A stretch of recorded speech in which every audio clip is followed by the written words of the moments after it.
Nehemiah 4, 1 through 23. Devotional focus verse. So we labored in the work, and half of them held the spears from the rising of the morning till the stars appeared. Nehemiah 4:21. Today's text recounts some of the resistance that Nehemiah and his fellow workers faced. The opposition of their neighboring enemies was strong. On July 4, 1993, during the camp meeting in Portland, Oregon, veteran pastor Dick Taylor used today's focus verse as the text of his sermon. He read the verse, "So we labored in the work, and half of them held the spears from the rising of the morning till the stars appeared.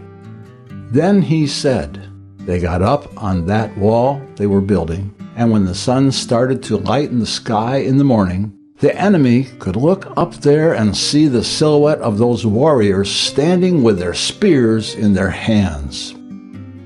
And the warriors were there all day. The Bible says they held the spears from the rising of the morning till the stars appeared. It sounds as if they didn't lay their weapons down. Rather, they held them up, sending the message, take a look. We're ready to fight the battle. If you want to test us, just come on up here." The next day, the warriors were still there, and the day after that, and the day after that. Brother Dick repeated for emphasis, every morning, the enemy could see the silhouette of those men in their places, standing for what they knew was right. Through the heat of the day, and then, as the sky started to darken in the evening, they could look up and see the men with their spears. They were still standing in their places. Those warriors paid the price of protecting the city. Brother Dick went on to exhort his listeners, there's a price for every one of us to pay. Somebody else doesn't fight all the battles. Somebody else doesn't pray all the prayers. We all need to get there and get the job done. Yes, there's a price to pay. There are consecrations to make. The old gospel chariot is going to move along, but it's going to move along because you pushed and pulled, because you helped it get out of the mud holes along the way. It takes those who will be faithful, those who are determined not to let anything discourage them. That admonition is still good for us today. As Brother Dick challenged his listeners, we can learn from the example of Nehemiah and the Jewish workers on the wall. We can purpose to be faithful in our service to God, whatever our roles might be, so that others can see the light of Jesus shining through us. May God help us to rise to the challenge as the people of Nehemiah's time did. Background information. In chapter 4, Nehemiah described the opposition directed against the rebuilders of Jerusalem's wall. Hostility toward the workers and their efforts was exhibited in three ways: through ridicule, anger, and attempts to discourage them.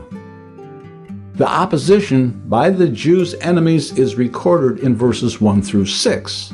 Sanballat, mentioned in verse 1 and in preceding chapters, was a leading opponent.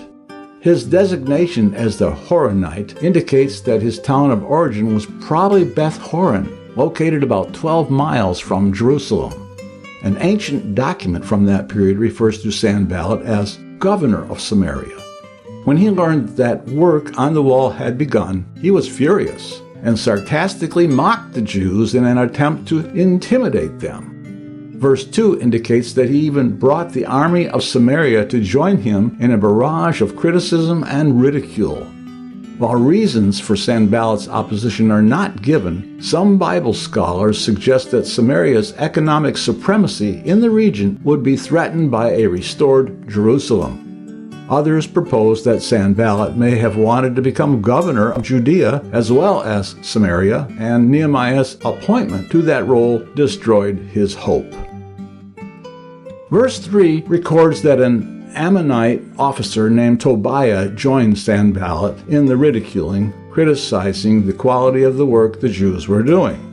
Nehemiah knew that taunts could demoralize the workers, so he prayed that God would reverse the situation and allow Judah's enemies to be taunted instead of them. See verses 4 and 5. And the work on the wall continued despite opposition. The statement in verse 6 that the wall was joined unto the half thereof meant that the people had completed half the height of the finished wall. The verse also gives the reason for this progress, the fact that the people had a mind to work. Verses 7 through 9 record that when the wall was almost continuously joined around the city, Sanballat and Tobiah joined with allies from neighboring countries and planned a coordinated effort against the Jews. Since the project had the official support of Artaxerxes, it is likely their intent was merely to display military force near the wall of the city without physically attacking it. Nehemiah prudently prepared for further opposition. Again, he prayed about the matter and then set an additional watch that stayed on duty day and night. Verses 10 through 14 record that the workers who were simultaneously working, praying, and watching became discouraged. Inhabitants of the land which dwelt by them, evidently people from communities on the outskirts of Jerusalem, suggested that the builders return home. In response, Nehemiah placed guards on the lower places behind the wall, locations where the wall was not rebuilt to its final height, and armed fighting forces on the higher places where they could advantageously resist the enemies. He also addressed the people of Jerusalem, encouraging them to put their trust in the Lord, and reminding them that they were fighting for their own families and homes. When the Jews' opponents realized that Nehemiah was aware of their plans and that God had brought their counsel, that is, their plans, to naught, they gave up their attempts. See verse 15. Verses 16 through 23 describe Nehemiah's plan to provide an ongoing defense of the city while the rebuilding continued. The workers kept swords at their sides as they labored with trowels in their hands to get the work done. They employed a system of communication utilizing trumpets that could sound an alarm at a moment's notice. The builders dedicated themselves zealously to their sections of the wall, working hard from sunrise to past dark, even spending the night on the wall to protect the city against attack. Conclusion: God is looking for those who will faithfully labor in their places and stay watchful against the assaults of the enemy. Nehemiah chapter 4. But it came to pass, that when Sanballat heard that we builded the wall, he was wroth, and took great indignation, and mocked the Jews. And he spake before his brethren in the army of Samaria, and said, What do these feeble Jews? Will they fortify themselves? Will they sacrifice? Will they make an end in a day? Will they revive the stones out of the heaps of the rubbish which are burned? Now Tobiah the Ammonite was by him, and he said, Even that which they build, if a fox go up, he shall even break down their stone wall. Hear, O our God, for we are despised, and turn their reproach upon their own head, and give them for a prey in the land of captivity. And cover not their iniquity, and let not their sin be blotted out from before thee, for they have provoked thee to anger before the builders. So built we the wall, and all the wall was joined together unto the half thereof, for the people had a mind to work. But it came to pass, that when Sanballat, and Tobiah, and the Arabians, and the Ammonites, and the Ashdodites, heard that the walls of Jerusalem were made up, and that the breaches began to be stopped, then they were very wroth. And conspired all of them together to come and to fight against Jerusalem, and to hinder it. Nevertheless we made our prayer unto our God, and set a watch against them day and night, because of them. And Judah said, The strength of the bearers of burdens is decayed, and there is much rubbish, so that we are not able to build the wall. And our adversaries said, They shall not know, neither see, till we come in the midst among them, and slay them, and cause the work to cease. And it came to pass, that when the Jews which dwelt by them came, they said unto us 10 times, From all places whence ye shall return unto us they will be upon you. Therefore set I in the lower places behind the wall, and on the higher places, I even set the people after their families with their swords, their spears, and their bows.